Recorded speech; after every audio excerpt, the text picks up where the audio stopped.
right, guys, today we are going to wire up a three-way light switch. And you might wonder, what is a three-way light switch? If you got a room that has two entrances, one light fixture, and two switches, that's what we're talking about today. So I'm going to show you how to wire this up so you can understand the process. Now, a couple things. I've got my power coming in here. Now, this is just kind of my extension cord that I'm going to put in. So this is a different gauge wire. So never mix gauges of wire when you're doing a project like this. Always use what's rated to the breaker. That's building code, and it's just pure safety. So what we do is we have our wire coming in here. It's coming into our box. And then we have another box right here, and of course where our light fixture is. So the first thing we're gonna do is I'm gonna get out this wire right here. This blue, they've started color coding this, which I like. So this actually has 4 conductors in it. We have a ground, a red wire, a white wire, and a black. So it's a little bit different than our standard electrical wire because that extra wire is going to be our traveler, which I'll explain in a minute. So what I'm going to do is I'm going to run some wire between these two here. So we're going to cut this. I'm going to go between these two boxes. Now this wire is a little bit expensive. This little 15-foot roll is about 45 bucks. Not cheap. So use it where you need to. Now here's the thing, anytime that we're having wires coming into a box like this, we want to make sure and staple these off because that's building code. So within a foot of this, make sure you have a wire staple in there to do that. Right now, we're not going to worry about that. So since I've got this sitting here right now into this first switch, we're going to go ahead and strip all the wires back. Now the first thing when you're dealing with these type of switches, make sure that you follow the top is on top. And on this one, they make it really good with this little clean gold piece up here as well. We'll hook this up in just a second. So what I'm going to do here first, I'm going to take our neutrals, which are these two white wires here. We're going to hook those together. So I'm going to twist these together right here and put a wire nut on those. Get that nice and tight so we get a really good connection. Put a good little wire nut on that and get that out of the way. So now this black and red wire that's going over here are going to be our travelers. So I'll show you what we're going to do right here.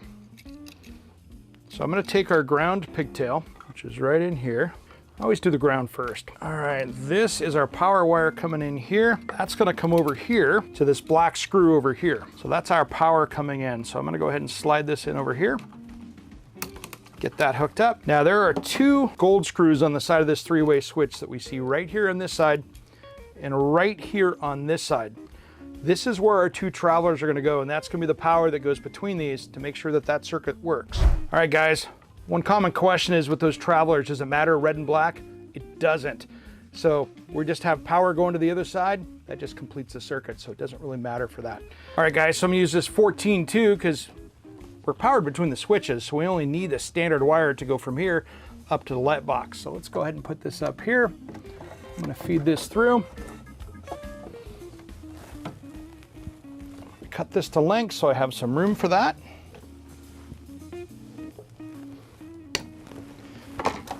Now you've already seen me wire up this switch. I'm gonna do the same thing for this one, and then we'll get the light. The last little thing is that black common over here that's on the side of the light switch where the power came in on this, that's what goes up to the light fixture.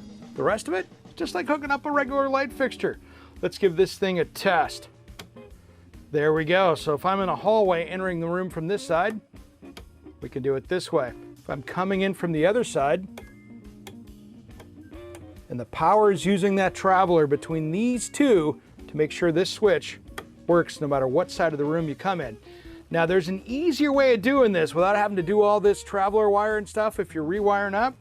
Check out some of the Lutron Caseta system because you could put this up on one side and remote that takes no wiring on the other side and it'll do the same thing.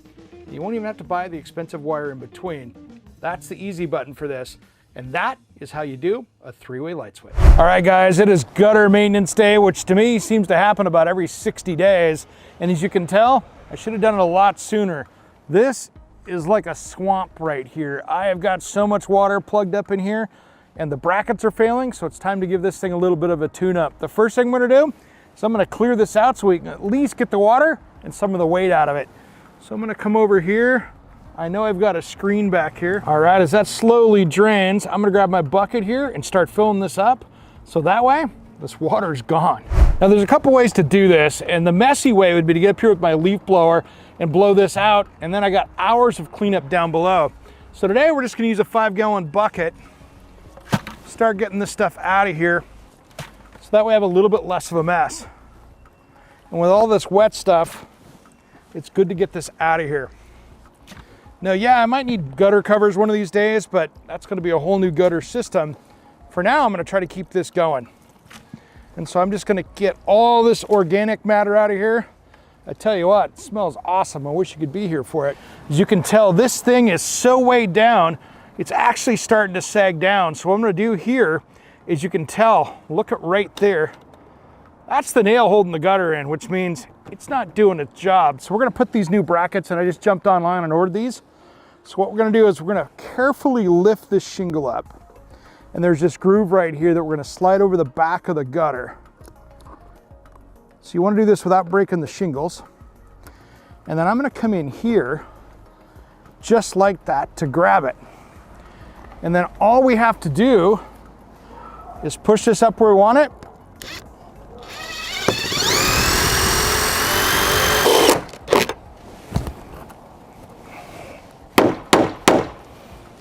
All right, guys, this little bit of maintenance can save you a lot of headaches later.